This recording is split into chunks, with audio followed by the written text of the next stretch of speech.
Iya, mari kita akan menyiapkan hati kita untuk mendengarkan firman Tuhan. Saya mengucapkan shalom buat yang baru pertama kali bergabung di Mesbah Doa. Ya, saya percaya anugerah dan rencana Tuhan buat kita luar biasa.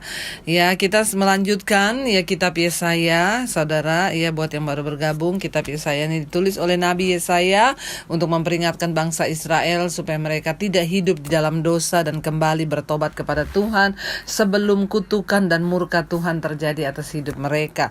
Baik, hari ini kita akan melanjutkan pembacaan kita dari kitab Yesaya pasal yang kelima. Ya, kitab Yesaya pasal yang kelima kemarin sudah sampai di ayat yang ke-14. Sekarang kita akan lanjut ayat yang ke-15. Kitab Yesaya pasal yang kelima ayat yang ke-15 sekarang ya. Maka manusia akan ditundukkan dan orang akan direndahkan. Ya, orang-orang sombong akan direndahkan. Sekali lagi firman Tuhan mengingatkan kita bahwa Tuhan itu Tuhan yang membenci kesombongan ya. Dan karena itu orang-orang sombong akan direndahkan, akan ditundukkan orang yang sombong. Saudara, mari kita menyadari bahwa dalam hidup ini hanya Tuhan yang besar, hanya Tuhan yang sanggup melakukan segala perkara. Karena itu kita jangan sombong, kita jangan tinggi hati apalagi kepada Tuhan. Bagaimana orang sombong di hadapan Tuhan dengan mereka tidak hidup bergantung pada Tuhan, tidak menyerahkan seluruh hidup mereka pada Tuhan, itu artinya mereka hidup dalam kesombongan. Apalagi orang yang terus hidup di dalam dosa, itu bukan hanya sombong di hadapan Tuhan, tapi menentang Tuhan. Kita sudah berulang-ulang kali belajar, jangan menjadi musuh Tuhan, jangan menantang Tuhan. Orang yang hidup dalam dosa terus itu artinya menjadi musuh Allah, bahkan mereka menantang Tuhan dalam hidup mereka. Mari kita belajar menjadi orang yang rendah hati di hadapan Tuhan. Bagaimana menjadi orang yang rendah hati?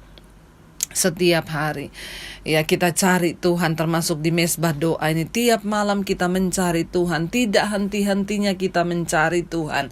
Karena apa? Kita membutuhkan Tuhan. Sekalipun banyak tantangan, ya banyak yang masih WA ke saya ketika dengar firman, istrinya ngomong, ngapain dengar firman terus, mau jadi pendeta? Ya enggak apa-apa saudara, tetap dengarkan firman, doakanlah suamimu, doakan istrimu yang belum bertobat, doakan anak-anakmu yang belum bertobat.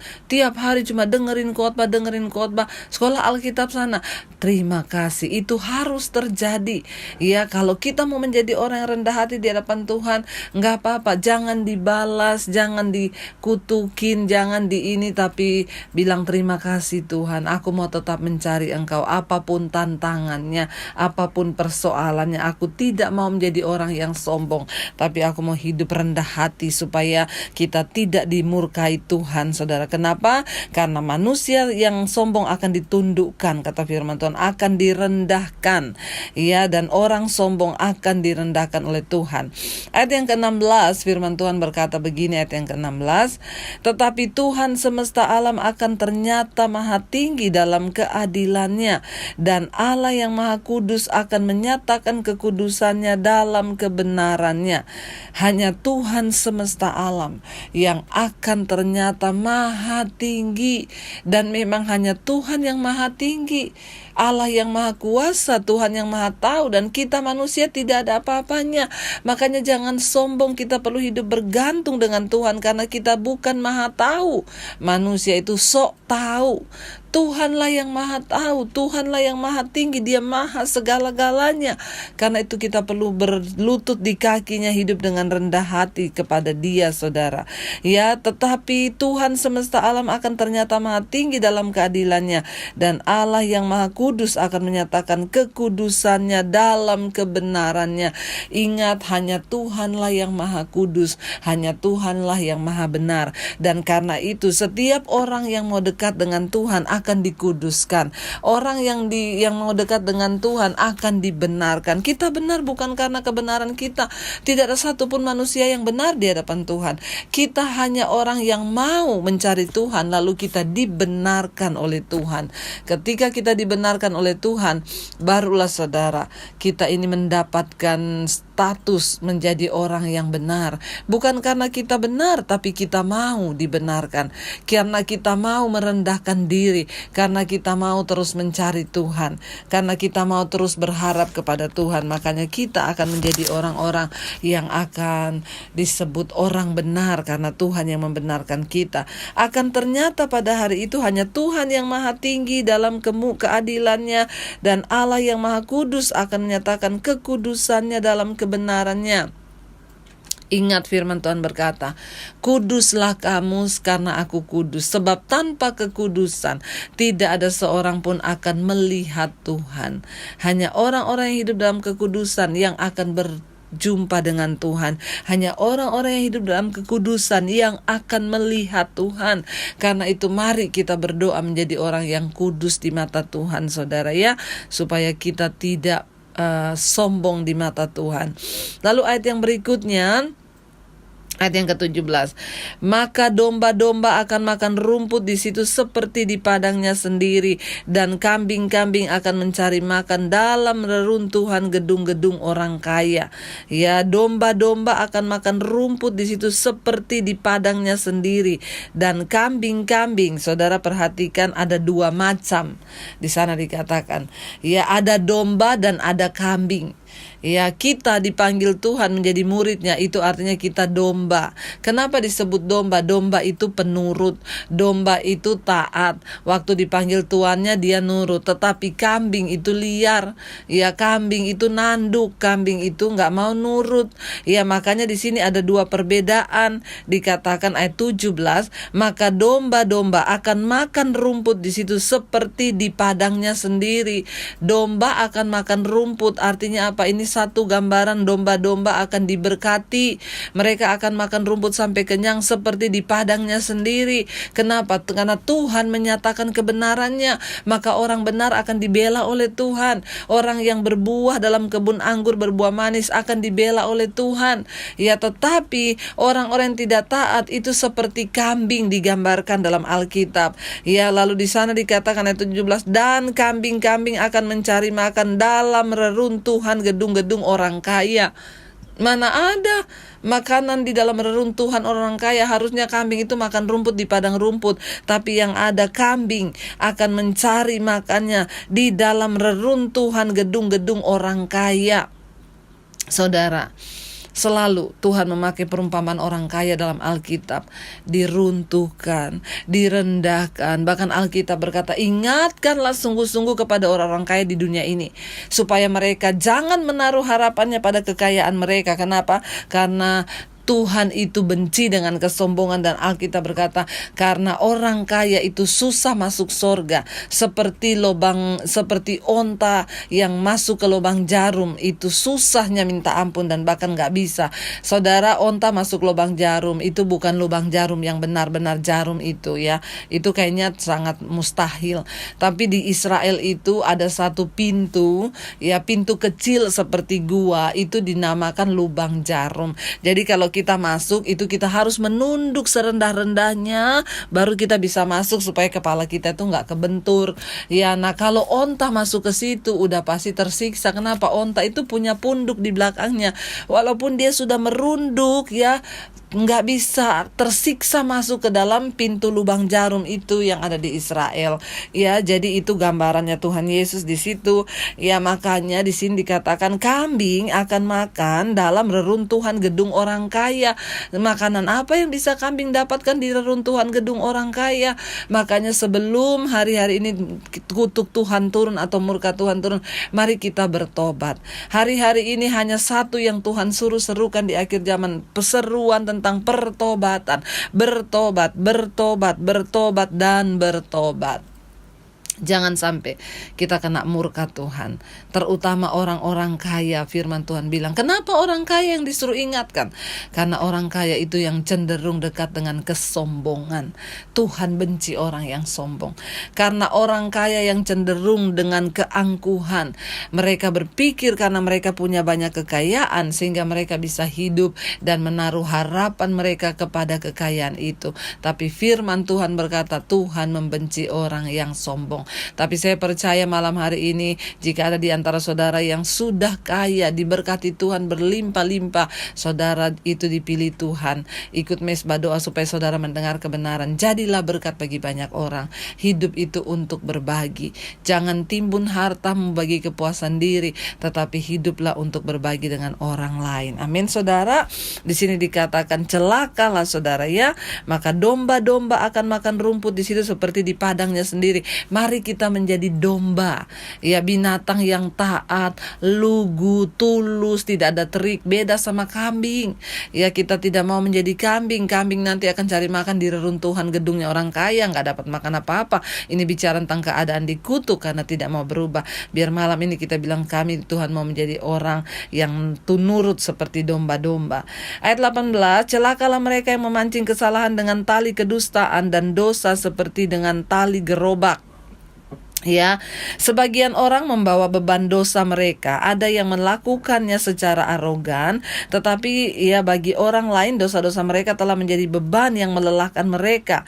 Apakah Anda sedang menarik gerobak penuh dosa yang tidak ingin Anda lepaskan? Sebelum Anda merasa lelah dan tidak berdaya, datanglah kepada Tuhan yang sanggup menyingkirkan beban dosa dan menggantinya dengan tujuan hidup yang mendatangkan sukacita di dalam kekekalan. Ya, ayat 18 berkata, celakalah mereka yang memancing kesalahan dengan tali kedustaan dan dosa seperti dengan tali gerobak.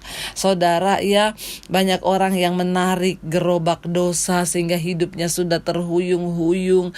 Ya, bukan Tuhan yang salah kalau hidupmu terkutuk, bukan Tuhan yang salah kalau kita ini mengalami semua nasib buruk, tapi seringkali dosa kita lah, perbuatan kita lah yang menghasilkan yang tidak baik karena kita tidak mau bertobat. Jangan salahkan Tuhan, tapi mari kita melihat pada diri kita sendiri, karena upah dosa itu hidup terhuyung-huyung, menarik dengan tali gerobak dosa-dosanya sehingga hidupnya tidak lagi dalam damai sejahtera. Orang itu yang di hidup dunia ini apa sih yang kita butuhkan? Hanya damai sejahtera kan saudara?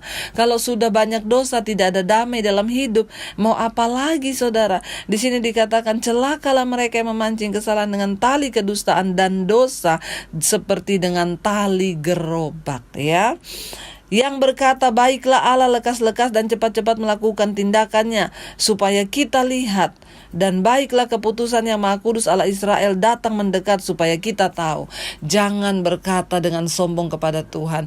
Makanya saya selalu bilang, orang-orang kalau datang, Bu doakan Bu supaya rumah saya cepat terjual, Bu doakan dong supaya Tuhan cepat jawab doa saya, Bu doakan dong ini supaya Tuhan cepat, ya kenapa saya belum dijawab-jawab? Saudara, orang yang berkata begitu itu sombong dan mengatur Tuhan. Ya, ada orang-orang yang berkata, kenapa doa saya belum dijawab Bu, saya pengen punya anak dari dulu Tuhan gak jawab-jawab, saya pengen gini. Saudara, kita ini manusia, bagian kita menjalani hidup, dan kita mau berkata, Tuhan apapun yang terjadi aku mau tunduk kepadamu. Ya, ada seorang yang WA ke saya, dia berkata gini, Ibu, saya itu selalu menyaksikan mesbah doa dan saya bersyukur mesbah doa dipakai Tuhan untuk memulihkan hidup saya. Saya terkena kanker Bu, dia WA ya.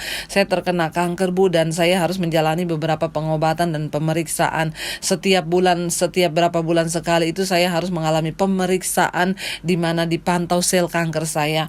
Dan Ibu tahu, setiap kali mau pemeriksaan itu saya berusaha menjaga hidup saya sehat, makan makanan sehat, tidak stres. Ya, tetapi kalau keluar hasilnya saya selalu stres karena masih ada sel kanker Bu.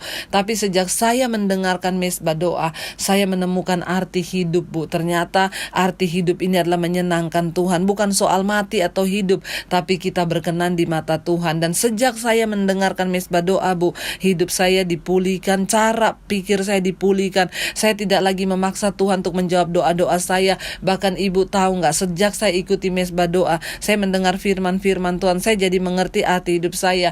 Dan Ibu tahu, saya sekarang tidak peduli lagi dengan hasil pemeriksaan itu. Ya, yang saya tahu, hidup saya sudah berkenan di mata Tuhan.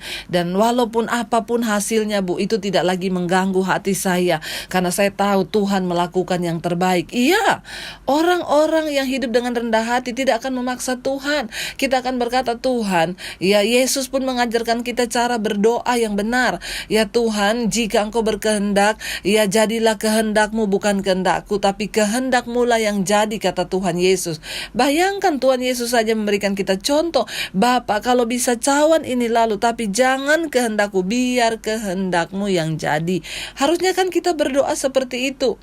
Orang Kristen zaman sekarang, ya di sini dikatakan mereka berkata, baiklah Tuhan, lekas-lekas, cepat-cepat jawab doa saya. Ya lakukan tindakannya supaya saya melihat. Ya baiklah, keputusan yang Maha Kuasa Allah Israel datang mendekat supaya kita melihat siapa kita. Ya bahkan banyak orang Kristen sekarang membawa list doanya seperti proposal. Tuhan jawab ini ya, tokoku diberkati, usaha diberkati, anakku diberkati, usahaku gini, aku sehat, aku gini. Kita bawa list doa. Saya berulang-ulang berpesan, jangan bawa proposal doa sama Tuhan, bawa kertas kosong. Dan katakan, Tuhan isi kertas kosong ini, apapun yang Tuhan kehendaki terjadi atas hidupku, aku mau melakukan itu Bapa, asal itu kehendak-Mu Tuhan. Saudara, bukankah kita harus berkata seperti itu? Ini loh Alkitab berkata, itu orang sombong yang minta cepat-cepat Tuhan jawab.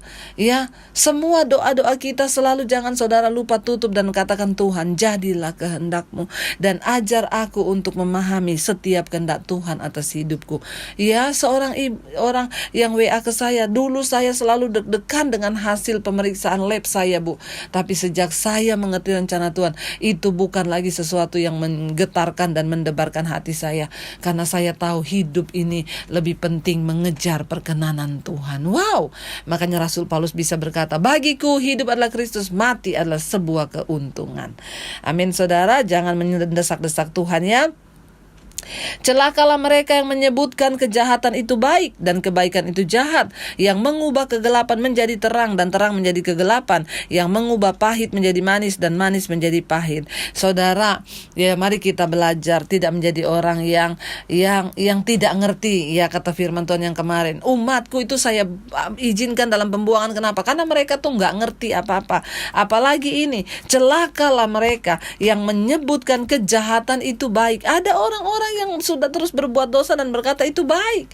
Dia hidup di dalamnya terus dan berkata kebaikan itu jahat. Sebaliknya orang cari Tuhan, dia bilang, ngapain kamu cari Tuhan terus, doa-doa terus saja kerjaanmu. Ini orang-orang yang harus dimurkai Tuhan loh saudara. Celaka saudara, Alkitab bilang ya, yang mengubah kegelapan menjadi terang dan terang menjadi gelap. Bukan cuma nggak ngerti, tapi bodoh dan tidak mau tahu kebenaran yang sesungguhnya. Jangan menimbun murka Tuhan atas hidup kita. Ayat 21, celakalah mereka yang memandang dirinya bijaksana, yang menganggap dirinya pintar. Ya, jangan menganggap diri kita pintar, sok tahu. Tuhan Maha tahu, kita sok tahu. Mari kita mau duduk di kaki Tuhan dan berkata, Tuhan, aku mau mengerti rencana-Mu Bapa. Ya, aku percaya hanya Engkau Tuhan yang besar. Ya, Engkau yang sanggup melakukan segala perkara atas hidupku. Ya, kami percaya ya tidak ada satupun yang mustahil bagi Tuhan, asal kami mau sungguh-sungguh percaya kepada Tuhan. Biar itu menjadi doa-doa kita kepada Tuhan, kita mau terus berserah kepada Tuhan. Ya saudara, dan di sini dikatakan saudara, jangan ya menganggap diri pintar itu. Ya sebenarnya seringkali bukannya Tuhan itu tidak mampu, tapi seringkali kitalah yang sombong, yang memilih jalan yang salah, sehingga kita itu melihat banyak kegagalan terjadi dalam hidup kita. Ayat 22, celakalah mereka yang menjadi jago minum dan juara dalam mencampur minuman keras. Hati-hati para pemabok-pemabok yang suka minuman keras, mencampur minuman keras, ahli ya suka minuman keras, bahkan ahli dalam mencampur minuman keras, yang membenarkan orang fasik karena suap dan yang memungkiri hak orang benar. Sebab itu seperti lidah api memakan jerami dan seperti rumput kering habis lenyap dalam nyala api, demikian akar mereka akan menjadi busuk dan kuntumnya akan berterbangan seperti abu, oleh karena mereka telah menolak pengajaran Tuhan semesta alam dan menista firman yang Maha Kudus Allah Israel. Mari kita belajar saudara menjadi orang-orang yang takut akan Tuhan, yang senantiasa mau berkata, Tuhan ini hidup kami. Kami percaya Tuhan, kami punya Tuhan yang luar biasa.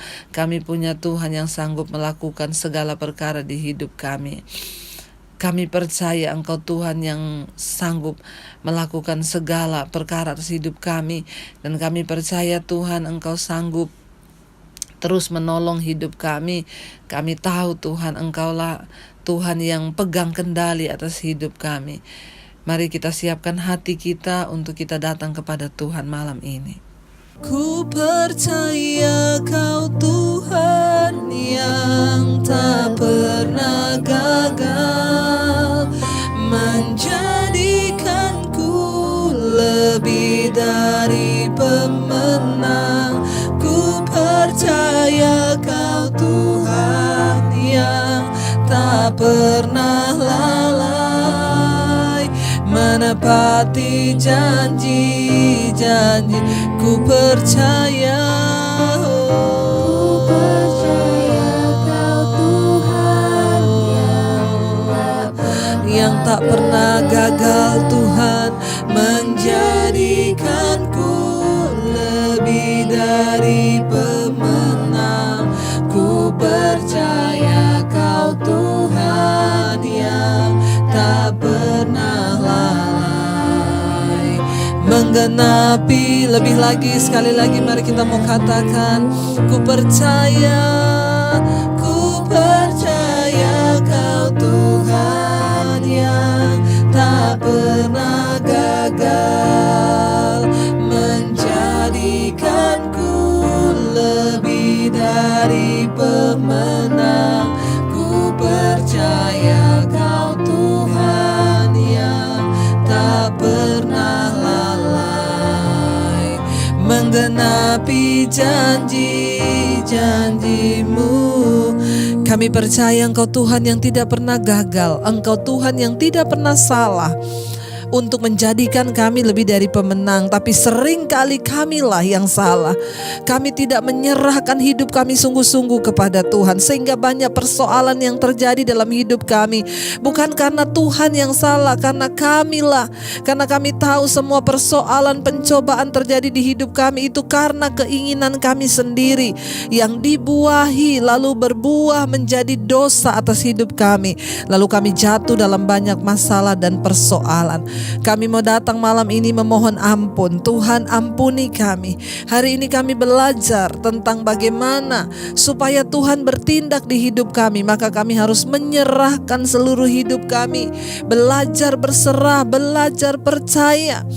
Kami mau bilang hari ini, Tuhan, kami tidak mau berjalan dengan kekuatan kami lagi. Kami mau mengandalkan Tuhan dalam hidup kami. Kami membawa kertas kosong di hadapan-Mu, Tuhan. Tulis semua rencana dan kehendak-Mu atas hidup kami. Kami mau menggenapinya, Bapa, bersama dengan kuasa Roh Kudus-Mu yang memampukan kami. Karena kami tahu hidup ini bukanlah soal mencapai semua yang kami inginkan, tapi kami harus mencapai apa yang Tuhan inginkan supaya hidup kami boleh menjadi berkat.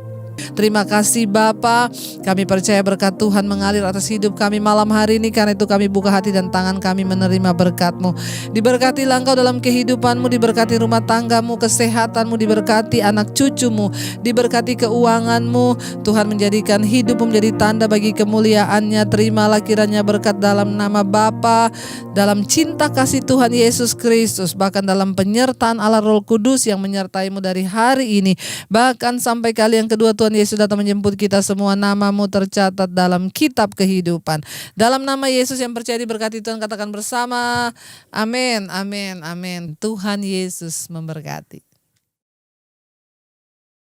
Jika Anda diberkati dengan channel saya, jangan lupa tekan tombol subscribe, dan jangan lupa like, share, dan komen. Dan jangan lupa untuk mengklik tombol lonceng di bawah ini, supaya Anda mendapatkan pemberitahuan setiap kali saya mengupload video-video yang baru.